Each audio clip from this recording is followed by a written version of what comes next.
So the Dolphins own the Patriots in December. After what seemed like a perfect game to exercise the Patriots' demons, they somehow managed to lose a 34-33 heartbreaker. Yeah. It wasn't really a huge surprise to me because I did call that. The loss moved the Patriots to 3-4 on the road this season, with the other losses coming against the Lions, Jags, and Titans. The first three were all by double digits, and the fourth was obviously this historic mistake by Bill Belichick and win by Miami Miracle. But despite the road record and that brutal loss, Tom Brady says he's confident they can bounce back. I mean, we lost pretty important games, and I don't know what's the difference between losing by 14 down there, losing by 50, or losing by 1. They all count the same, and mental toughness is mental toughness. And you realize that, a lot of things had to go right for them to win, and they did. So it's not like I don't think we can win on the road. We've won on the road. We've played well on the road. We just got to close the deal.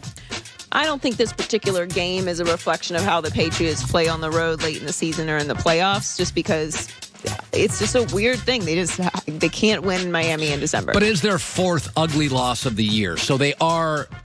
The margins for them are shrinking. They're just simply not as talented as they were 4 years ago. Right. Well, they travel to Pittsburgh this weekend. Yeah. They're 3-point road favorites there. And obviously Sunday the Chiefs beat the Ravens with an 11-2 record. New England's 9-4. And they don't want to have to travel to Arrowhead and play the Chiefs in the playoffs because nobody's really given them a chance in that game. And while the Patriots haven't lost in New England in the playoffs since 2012 AFC Championship game, they're just 3-4 when playing away in January. So home field advantage is important to the Patriots. Oh, God, yes. Especially with this particular squad. Yeah, and it's the whole Kansas City Mahomes, Patrick Mahomes and Andy Reid and Zeke. I still contend, I said it after the game, I still think Kansas City was better than New England. Even after New England beat Kansas City. Yeah, that loss didn't leave me thinking anything different about Kansas City. I actually thought if you're going to lose a game, that's how you want to lose, and that's when you want to lose. Yes. Because the idea of having to beat New England twice in a season is daunting. So lose that early game, make your adjustments, and then play them in Arrowhead. I'll give you a chance. So Baker Mayfield is finally delivering wins in Cleveland, and now he wants Browns fans to hold up their end of the deal. After leading his team to a 26-20 win over the Panthers on Sunday, Baker called out Browns fans, asking them to show up for their last home game of the season in 2 weeks.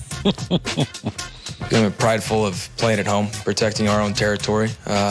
We'd love to have more fan support. Today was cold, I get it, but, having more people, especially got our last home game coming up. We'd love to have more people in the stands, cheering for us, because we feed off that energy. You can tell. It's very obvious. I don't have to say it, how our defense feeds off the energy in the stadium, and being able to start fast and get that going and put teams, in a bind, put pressure on them. That's fair. I'm not going to bang on him for that. That's fair. That's a good thing to say. I like that. You can't, for whatever you think of Baker, they're winning, and they didn't win any games for several years before he got there. I know. So you asked for it. You got some wins. You got to go support. And I'm very hard on Cleveland in general, being from Pittsburgh and all. But Browns fans are a fan base that I usually leave alone because they are very loyal. Yeah. And they don't have a lot to cheer for most of the time and have been through a lot. And it is cold there, and I get it. So they're usually behind their team. They're usually a really good fan base. I have no problem with Baker saying this. Yeah, I mean, listen, Cleveland's standards are so low that they talk trash, and they're 5-7-1 in third place. Yeah. No other fan base in the league in third place would talk trash. My Twitter handle every day is all Browns fans. Cleveland fans are... And they're 5-7-1. With almost no chance to make the playoffs. And they talk trash. No, but they do need to be there. This is the lowest attended game. And another point in Baker's favor, since Hugh Jackson and Todd Haley have left, he is playing significantly better. Oh, God, yes. If you compare the numbers with and without Hugh Jackson... I mean, he has a 3-2 record as a starter. You know what it is? The sacks are staggering. I think Hugh and Todd Haley were so caught up in their personal battle, it was just a mess and Baker got caught in the middle of it, and now they got this one guy, Freddie Kitchens, and that's who Baker deals with. He doesn't have Haley. He doesn't have Hugh. You had this, ego coach fight, and Baker sitting there, I'm like, hey, I'm a rookie quarterback. Could you guys get over it? I think that had a lot to do with it. Yeah. It was pretty obvious, even from Hard Knocks, that there was, a major disconnect between the two of them. Finally, LeBron James and Dwyane Wade face each other On an NBA court for the final time last night, the Lakers beat the Heat in a great game, 108-105. And after the game, LeBron praised his good friend, saying he needed D. Wade in order for his own career to grow. You know, what we got together is 2 championships. You know, we got a lot of memories. We got 2 gold medals. I mean, me personally, I would have been very successful in this league without D. Wade. But to accomplish what I really wanted to accomplish in this league, and that's winning at the highest level, I needed him. And that's why I made the jump.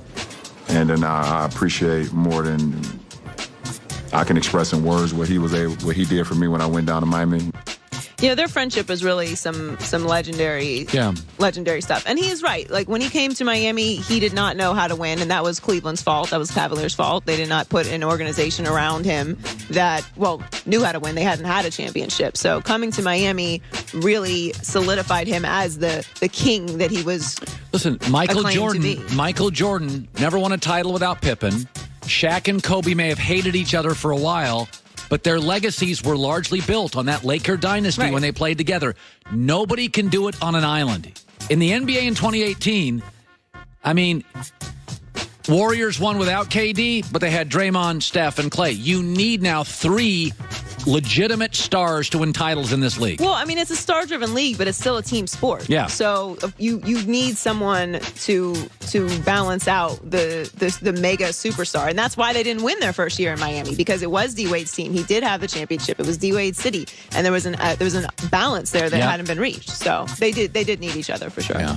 D. Wade's a gold standard. Yeah. Gold standard guy in this league. Joy with the news. Well, that's the news.